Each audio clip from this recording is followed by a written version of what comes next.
Fala pessoal, bom dia, tudo bem com vocês? Olha ali, ó, tá quase. Ô rapaz, tá ficando bonito, hein? Acho que muda aí em maio, hein? Vamos lá, hein, ó, rapaz, hoje eu vou ter que fazer uma polêmica. Eu nunca falei desse tema, nunca. E me perguntam todo final de semana quando eu abro caixinha, mas dessa vez eu vou falar e não é do jeito que você está esperando. Eu vou falar de fundos imobiliários. Ixi, tirem as crianças da sala. Saiu a notícia, eu nem entendo direito desse mercado, tá? Que 3 ou 4 fundos imobiliários tomaram um calote de perto, ninguém sabe o número ainda, se estima perto de 400 milhões de reais. Por calote.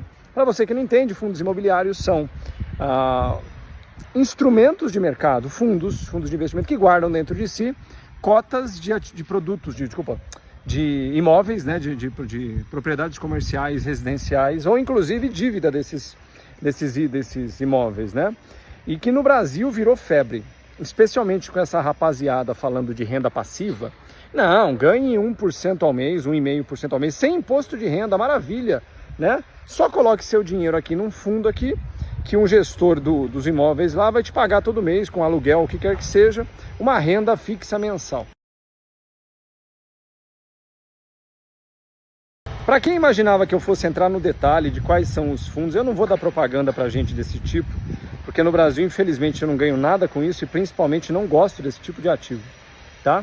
Para você entender algo muito importante, nos Estados Unidos, por exemplo, os chamados REITs, R-E-I-T, que são os fundos imobiliários deles, que tem desde os anos 60, anos 70, né?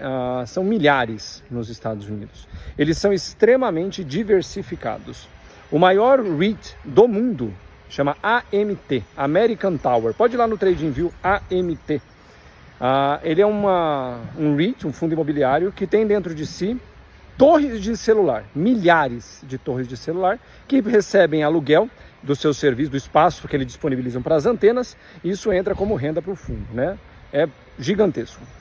Só que nos Estados Unidos, dentro desses milhares de REITs, você tem várias especialidades.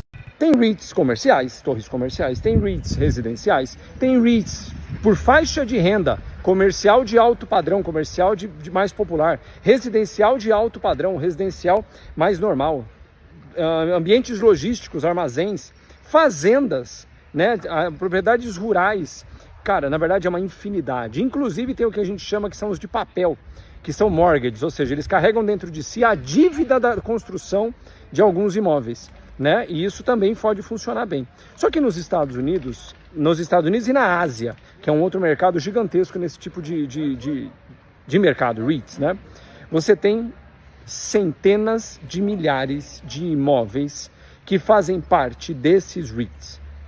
Ou seja, existe uma característica extremamente importante que é que a gente chama da redução de risco, né? Ou do eventual risco envolvido. Por que, Maurício? Tem risco?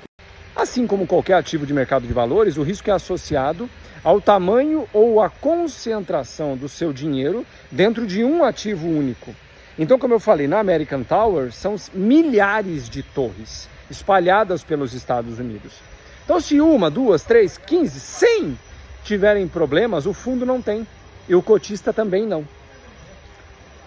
Isso acontece em todos os lugares. No Brasil, virou moda os fundos imobiliários, principalmente a partir de 2010, né?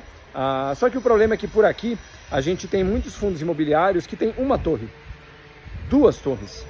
Às vezes tem 3, 5 torres, mas que tem às vezes 2 locatários. Que se sai um, você fica um negócio problemático, né? E tem um outro detalhe.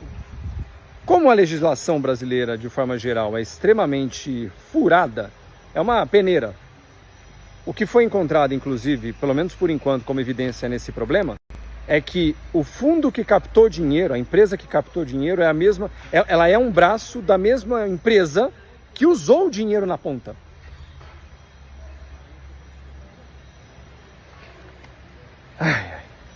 O que eu posso dizer sobre isso para você é o seguinte: você foi se informar, mas eu comprei e a cota caiu 30%.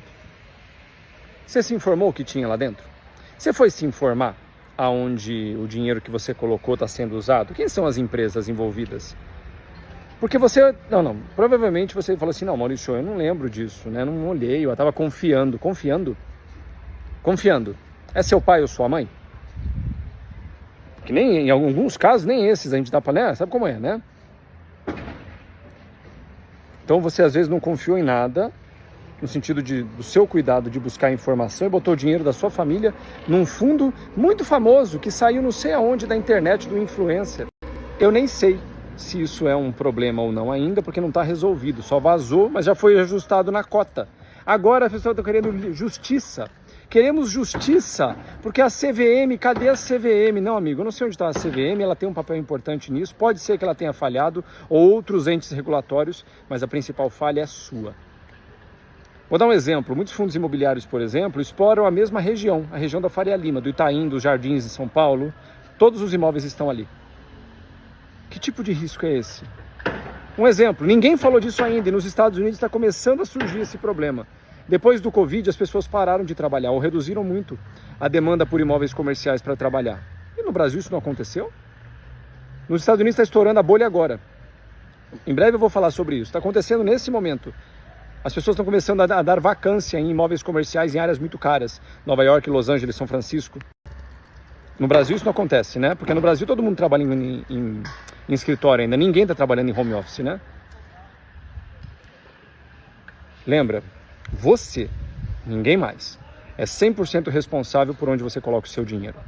Se você, às vezes, para comprar um carro, você discute com o dono do carro, com a fábrica, ou vai ver o site, vê vídeo no YouTube, procura informação de todo mundo para comprar um carro. Por que para colocar todo o dinheiro da sua família, você vai na opinião de um cara, do influencer, que às vezes tem rabo preso com a corretora, ou com... Você não sabe, você não se informou. Por que quando é assim, você simplesmente se joga? E a culpa agora é da CVM? Provavelmente também tem responsabilidade, mas em última instância, eu sempre lembro, a culpa é 100% minha, eu jogo em quem eu quiser. Torço pelo melhor, mas lembro, saber dissipar, reduzir risco é uma arte, é uma estratégia, e é isso que você precisa aprender. Nos fundos imobiliários, sim, eu não gosto, sendo bem sincero, porque eu não preciso de renda passiva, né? Eu não quero ganhar renda, especialmente porque isso não é renda, né? Isso é um retorno financeiro mensal pelo risco que você está exposto. Isso não é renda. Retorno financeiro mensal pelo risco que você está disposto a correr. Só que é um risco, lembra do risco. Não existe renda fixa em lugar nenhum do mundo. Nenhum lugar do mundo existe renda fixa. Ainda mais não em fundos imobiliários no Brasil.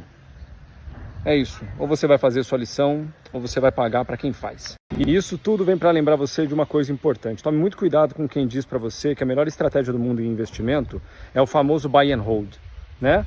Porque eles usam muito o Warren Buffett como se ele fosse o buy and holder do universo. Não precisa ser muito esperto, e a internet está aí para isso. Dá uma verificada, por exemplo, quantas vezes o Warren Buffett fez gigantescas movimentações de carteira, vendendo ativos, inclusive Apple, do qual ele é o maior acionista não controlador do mundo, né? Quantas vezes ele fechou 30%, 40% da posição dele em grandes empresas para aproveitar ciclos. Buy and hold, pode vender curso, pode fazer videozinho bonito no YouTube, mas eu aposto com você que tem grande chance que quem fala isso tem a maior parte do seu patrimônio, sabe em quê?